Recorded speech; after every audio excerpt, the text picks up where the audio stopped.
Assalamualaikum warahmatullahi wabarakatuh.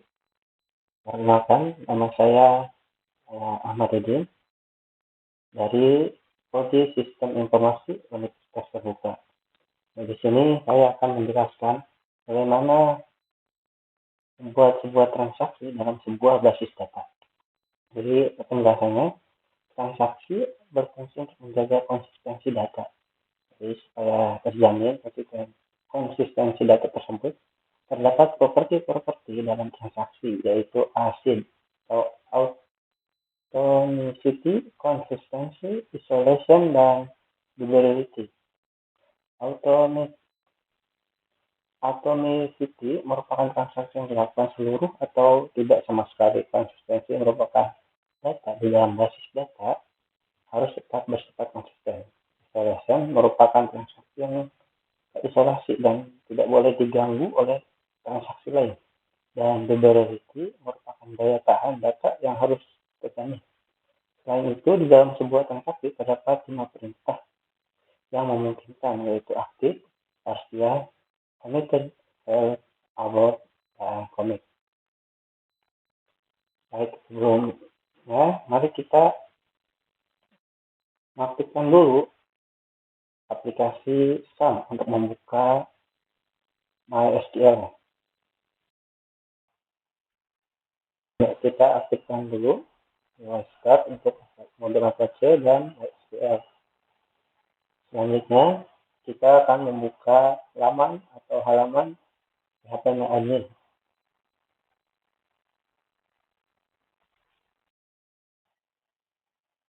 Kita masuk ke PHP MyAdmin. Nah, di sini kita akan menggunakan database rumah sakit yang telah kita buat sebelumnya. Nah, pertama-tama kita akan mengecek tipe dari tabel yang ada di rumah sakit ini. Jadi tipenya itu harus InnoDB. Nah, di sini sudah InnoDB semua, jadi kita bisa melakukan atau melanjutkan. Nah, untuk membuat transaksi, kita bisa pergi ke menu rutin. Nah, kemudian kita add new transaction.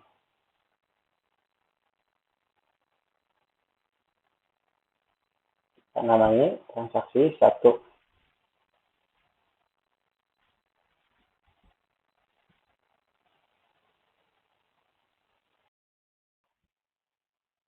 Untuk membuat transaksi di PHP MyAdmin harus selalu diawali dengan begin, kemudian diakhiri dengan end.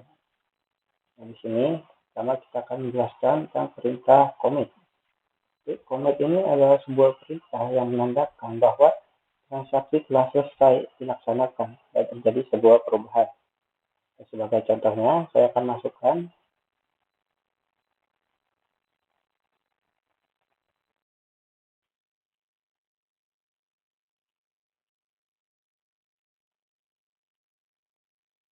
kita akan memasukkan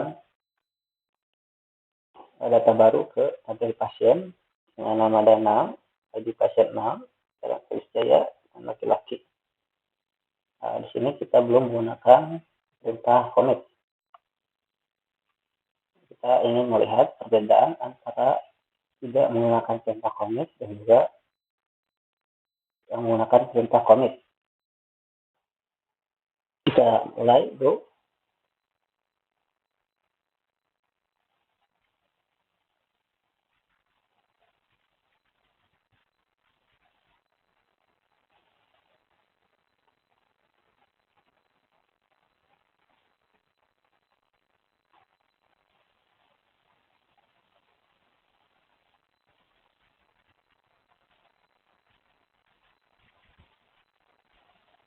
Nah, kita sudah berhasil membuat commit baru.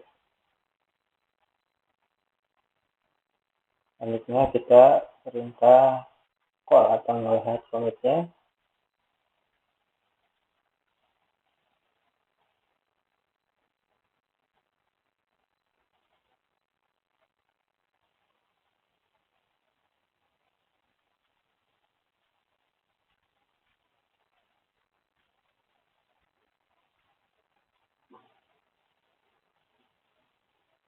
Bisa perintah call dan saksi 1.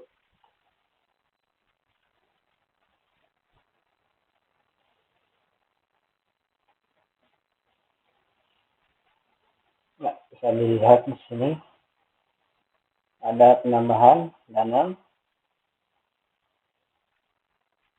Ini ada di transaksi 1. Kemudian jika kita melihat ke tabel pasien, nah, di sini tidak ada dana atau ID 6. Itu karena kita belum memasukkan perintah commit. Jadi transaksi tadi tidak masuk ke basis data tabel pasien. Nah, jika kita buat baru, ya, masukkan perintah commit-nya.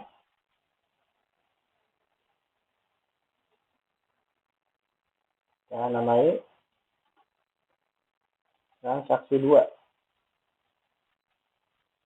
Kita buat transaksi 2.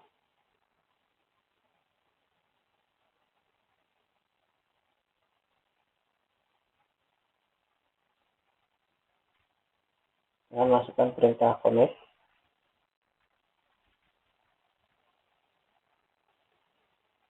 Dan kita akan melihat perbedaannya seperti apa.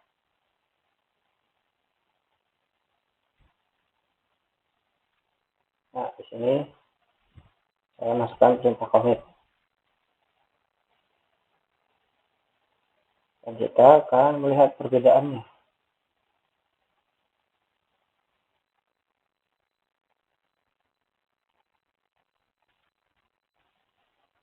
Sudah dibuat transaksi 2. Kita coba call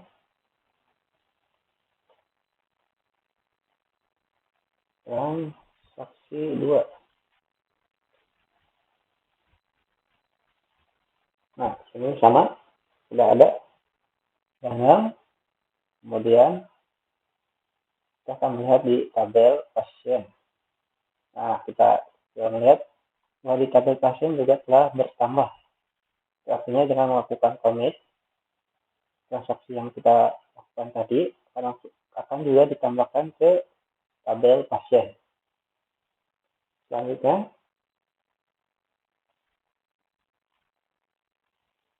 kita akan membuat, dan coba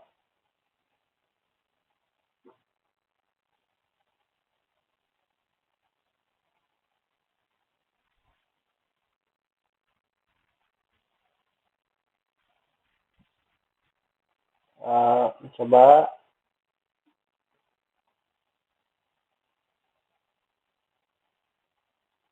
perintah baru, yaitu rollback. Sama seperti tadi, kita masuk ke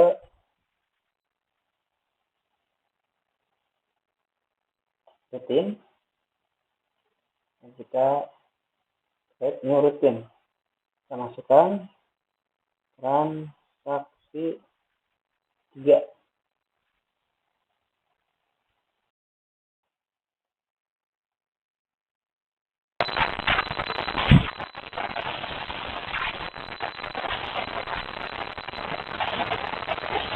Perintahnya yaitu rollback. Nah, ini rollback. Apa itu rollback? Nah, jadi rollback ini digunakan untuk menggugurkan perintah yang sedang berjalan. Hal tersebut berguna jika ada suatu hal yang tidak diinginkan terjadi pada sistem. Namun perlu diingat ya, bahwa pernyataan rollback akan berpengaruh jika perintah yang sedang berjalan belum commit. Misalnya, menjalankan perintah bat seperti ini, pada pasien, kita akan mengganti namanya Putri, di mana dia nomor 3, di pasiennya nomor 3. Kemudian kita melakukan perintah rollback, nah baru commit. Kita lihat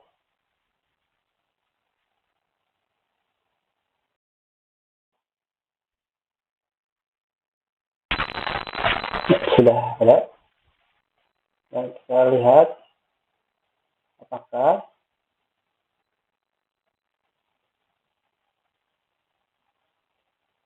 pada call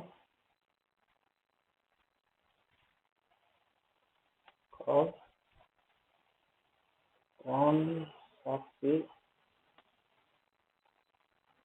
3.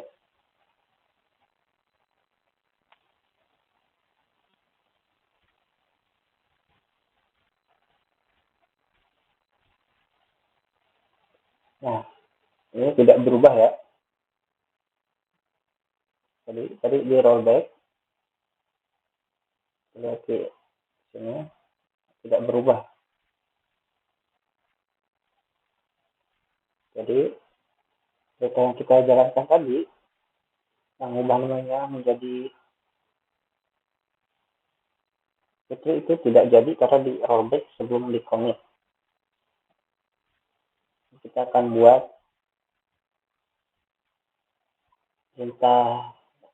perintah yang lain lagi.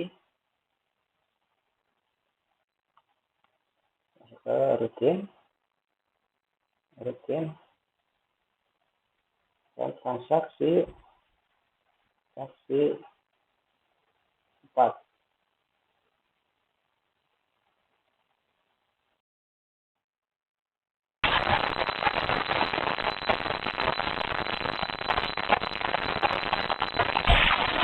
Nah, kita akan masukkan dua perintah sekaligus. Di sini yaitu ada perintah insert, masukkan data baru, nama ID 7, dan mau di rollback. Dan perintah selanjutnya yaitu update untuk ID pasien nomor 3. Kita akan coba jalankan.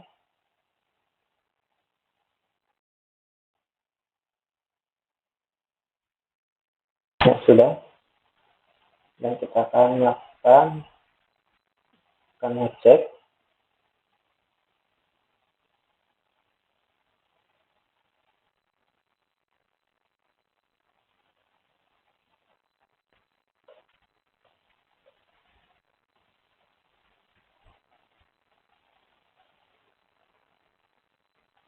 Nah, bisa dilihat di sini tidak terjadi penambahan data untuk perintah tadi karena kita melakukan rollback pada penambahan data. Cuman di sini perintah kedua jadi perubahan untuk edukasi nomor 3 yaitu menjadi Luna. Nah, kita bisa melihatkan perbedaannya. Selanjutnya kita akan melaksanakan perintah checkpoint. Sama, transaksi 5.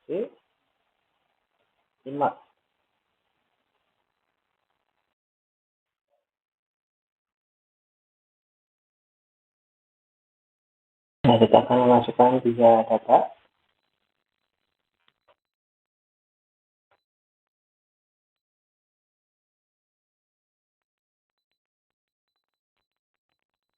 Ini data yang pertama yaitu ID 07 nama Lutfi. Kita akan buat menjadi save point yang poin 1. Kemudian kita langsung data kedua yaitu ID 08 dengan nama Ismi. Kita akan merollbacknya ke save point 1. Kemudian data ketiga yaitu ID 9 dengan nama Ganjar. Kita akan mulai eksekusinya. Nah, sudah berhasil. Kemudian kita akan melakukan call memulai transaksinya. Call transaksi 5. Nah, ini kita dapat terlihat bahwa ada penambahan data yaitu ID 7 dan ID 9. Dapat terlihat bahwa ID 8 tidak ada karena kita merollbacknya ke poin 1 yaitu 7.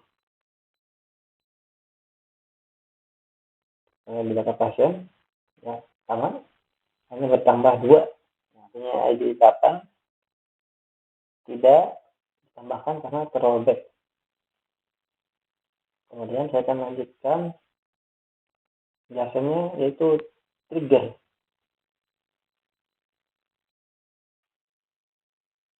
Nah, jadi trigger ini merupakan sebuah perintah atau event yang dapat memicu perubahan sebuah basis data. Event yang dapat digunakan yaitu seperti memasukkan, insert, perubahan, update, dan penghapusan delete. Event-event ini ditambahkan sebuah kata pemicu dalam trigger. Ada dua kata yaitu before dan after. Nah, untuk memahami trigger, pertama kita akan masuk ke IRD yang ada di SQL ini. Masa klik dan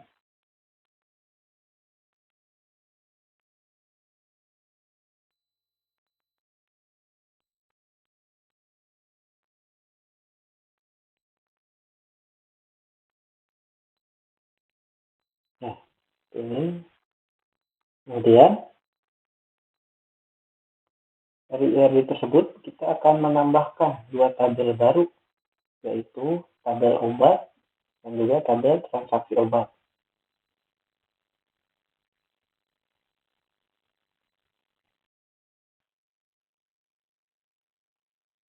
Kita menambahkannya di sini dan buat tabel baru, tabel obat dengan ID obat sebagai primary key, kemudian ada kode obat, nama obat, harga, dan stok.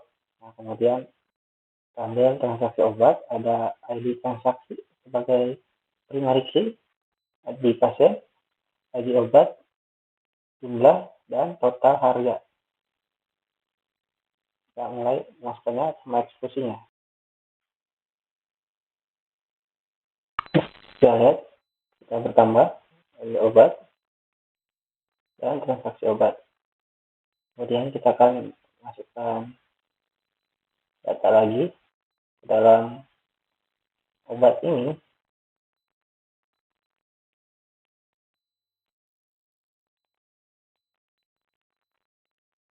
Nah, ini kita masukkan 3 data ke dalam tabel obat.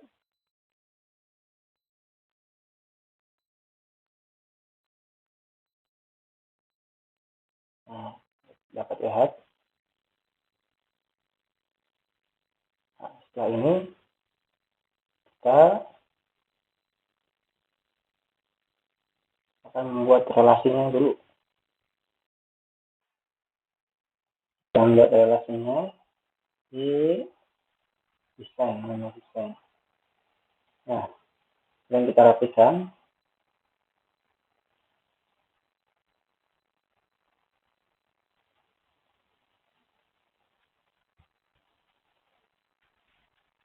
Kita rapikan dahulu.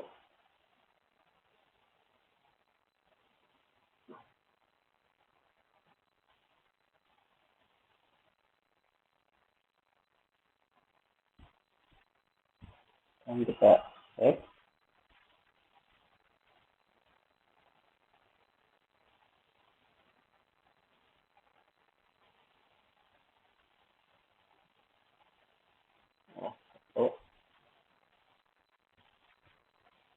Kemudian kita buat relasinya di ini, set relation.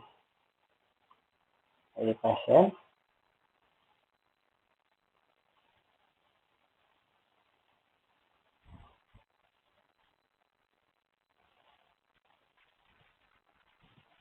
ya. Kemudian login, jadi transaksi,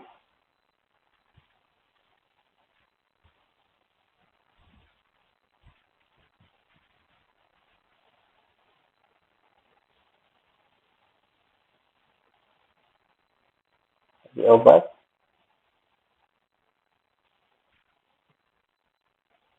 Nah, sudah jadi.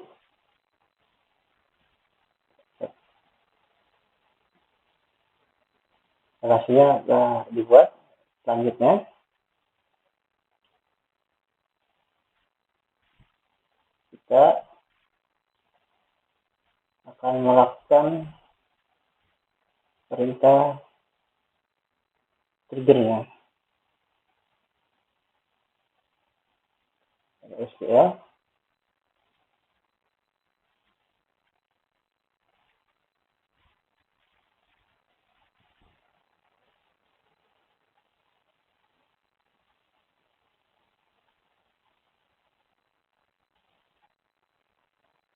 Kita buat contoh trigger ya, seperti ini.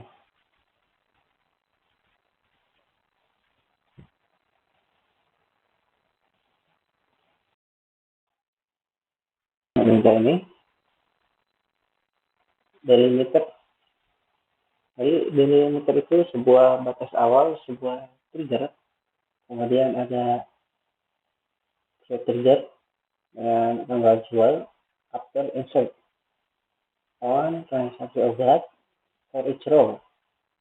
Ini setiap row, kemudian biasa transaksi dimulai dengan digit, update, obat, set, stop, dan jumlah. Saya akan menjalankannya.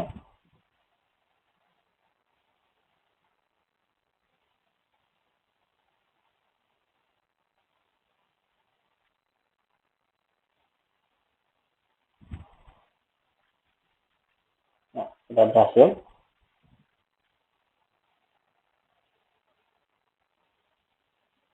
Nah, kemudian kita akan memasukkan data pada, kita lihat dulu di sini ya. Ini data obatnya, stoknya ada 20, 30, 15 untuk potret, paramet, dan oskadon. Kemudian kita akan coba masukkan dua transaksi, dua data.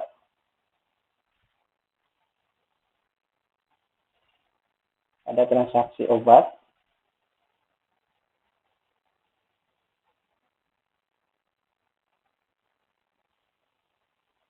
nah ini kita masukkan data transaksi obat itu berupa pasien 1, jumlah obatnya 2, ID obatnya 2, jumlahnya 5.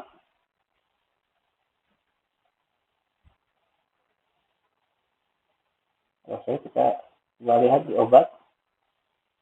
Nah, dapat terlihat jumlah obat atau stok dari ID obat itu berkurang 5.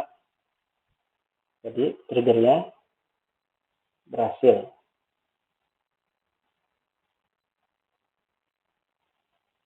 Jadi kesimpulannya dari trigger adalah sebuah pemicu jika ada perubahan pada basis data dan sebuah tabel basis data berupa insert, update, ataupun delete.